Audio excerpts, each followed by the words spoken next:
naaresto naman sa magkakahiwalay na drug operation sa Taguig City ang ilang suspect na nahulihan ng shabu at marijuana. Si Denise Osorio para sa detalye.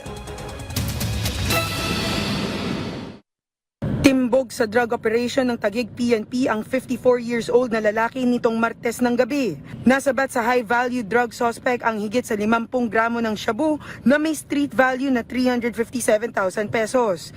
Nagipit daw ang suspect kaya pinasok ang pagbebenta ng illegal drugs. Kailangan ng suspect para matustusan ang pag-aaral ng mga anak. Maliban sa 4 na sachet ng shabu, nakuha rin sa suspect ang 1,000 pesos budol money, 12,000 pesos cash at isang coin purse. Sa drug operation din nahuli ang isang alias Alvin na kilalang pusher ng droga sa Upper Bikutan. Nasabat ang 15.7 grams ng shabu na may halagang halos 100,000 piso. Kush o high-grade marijuana naman ang nasabat sa isang motorcycle rider sa West Trembo, Taguig City. Hinarang siya sa Comelec checkpoint pero hindi siya tumigil.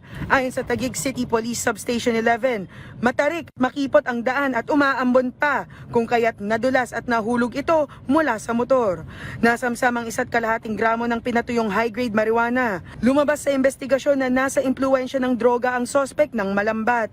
Maharap ang 3 nahuling suspect sa kasong paglabag sa RA 9165 o ang Comprehensive Dangerous Drugs Act of 2002. Denise Osorio para sa Pambansang TV sa Bagong Pilipinas.